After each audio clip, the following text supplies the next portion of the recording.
Welcome to the It's Never Too Late show. I'm Marjorie Fiore, and I'll be your guest host for today's show. Today, I'll be interviewing Suzanne Oshima. Suzanne is the life and love transformational coach at Your Next Amazing Story. And today, we're talking about an interesting twist. I love today's episode. It's about 3 green flags to watch out for on a first date. It's going to be a good one. Suzanne, before we jump in, why don't you share with everybody who you serve and why? Sure. So I help single women transform midlife into their best life and find love again in their next chapter. And the reason why I'm so passionate about this is because too many women in midlife come to me and they're like, oh, Suzanne, it's too late for me. Or they'll say, I'm just going to spend the rest of my life alone. And that always breaks my heart because I know that's not how it has to be, unless obviously you want it to be that way. But if you truly want to find love again in your next chapter, it is possible. You just need the right guidance and support so that you can find love again in your next chapter. Great. Oh, I love what you're doing so much. And today, it's going to be a great topic. Most women that have been out there dating online for a while, they know the drill. They know, watch out for this, watch out for that, all red flags.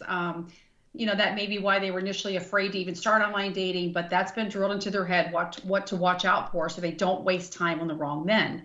But you say that women should also be looking for something else. What's that? Yeah, it's the green flags because all too often, I've been doing this for so long, first of all, ladies, is that I see too many people looking for the red flags. No one ever says to me, Suzanne, I'm looking for the green flags. They always say, Right. well, I'm looking for, is this a red flag? They'll ask me, or is that a red flag? And it's almost looking at it from the perspective of the glass half full versus half empty, right? I mean, looking at it from the glass half empty versus half full. Like you're almost looking to preclude someone from being an option, right? Like, oh, he did that. That's he's not a good person for me, blah blah blah. Obviously, if there's real red flags, then don't ignore those. But I think if we approach it from the perspective like when you go on a first date, instead of looking for the red flags, is going, maybe I should start looking for the green flags in every man that I date, so then I see the positive in everybody. God, that would just change your whole perspective. It's like going with the benefit of the doubt, like looking for the good. Again, it's like back to law of attraction. It's like look for the good and attract that. But tell us what the top 3 green flags are that we should watch out for. Yeah, so here's the green flags that I would say in the first 3 dates is he genuinely interested in you and does he ask you questions about your life? And when you're having these conversations, is he really listening? Ladies, you know when someone is really listening to you, or if they're kind of like they ask the question and they think because they need to, and then they just cut you off and they go into something else about themselves and they're not really interested. So watch how he's reacting to you and finding out things about you and your life, because is he truly trying to get to know you? Or like you said, just saying, okay, now I got to ask her a question, but they really want to talk about themselves, or they're not probing any deeper. Maybe you give a yes or no answer and they're not kind of like expanding on that, like they really are interested. That's good. What's the second green flag? Well, before I go into the second one, the other thing that I wanted to add in that also is on a first date, everybody's a little nervous. If he doesn't ask you a lot of questions about yourself, don't think that means it's a red flag. He may just be nervous and he's like trying to fill the airspace by talking a lot. And all you have to say is something like, "Gosh, I've learned so much about you. What questions do you have about me?" Like direct it back to me. And the thing is that I find some women get really uncomfortable with redirecting back to themselves. But ladies, it's time for you to put yourself first. If he's not asking you questions, redirect him. And then if he still keeps focusing on himself, then obviously, then that's a different problem. Yeah, and I do think you're right. Like give us some grace for the first the first date, because even women, I think, tend to like just talk the whole time, and you go home and you're like, why did I say that? Why did I do? Why did I do this? Why did I do that? So they're probably doing the exact same thing, and they're just trying to feel, like you said, fill that dead space that nobody wants, that awkward silence. Yeah. So, okay. So the second one is, in the first couple of dates, I'm not talking about just on the first date. The first couple of dates is that your conversations are going deeper into a connection where it's not just talking about superficial things. Like, if I was out on a date and a man asked me, what's your favorite place to travel to? I would automatically say Italy is honestly my favorite country. It's the truth. And if he just goes, oh, that's great. If the conversation doesn't go deeper into sharing more about, like, well, what do you love about Italy? And if he starts sharing about what he loves about Italy, where he's gone before, and we have that deeper connection, and we start talking about other things like about Italy, or whatever it is. Maybe it's about, you share with him what you do for a living and he's really interested and he starts asking you deeper questions, and you get into that conversation where it goes below the surface level. And ladies, you can feel it when you feel it so deep that you're not even noticing anyone around you, because you're just enjoying this conversation and your eyes are locking and you're just feeling that connection.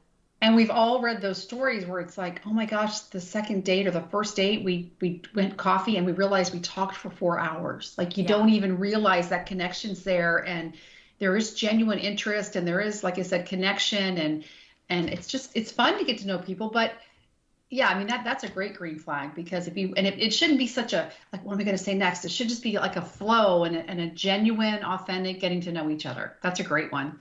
Yeah. And actually, you bring up a great point. The flow, right? That's actually my third point, is that you have this flow and you're both laughing and you're just having fun. It's like, we all need laughter in our lives. I don't know about you, Marjorie, but if I don't have someone that I can laugh with and that we're making those silly jokes and just laughing at anything and everything, Mhm. then what's the point? Because when you're in that laughing state, that means you feel comfortable, you have that connection, and you're finding that connection also with your sense of humor. I love that. And laughter definitely joins everybody, but I love the phrase, and I use this a lot, like even for my son's girlfriend. I'm like, she's just so easy to be around. Like, it doesn't matter what we're doing. She's holds her own, but she's so easy to be around. It's not going to be any of this, or, like my sister's a different story, but you know what I mean? That would be your goal, that you're just kind of easy to be around. Like, you're fun and lighthearted and a great conversationalist. But yeah, I think that's a good phrase, that you're easy to be around.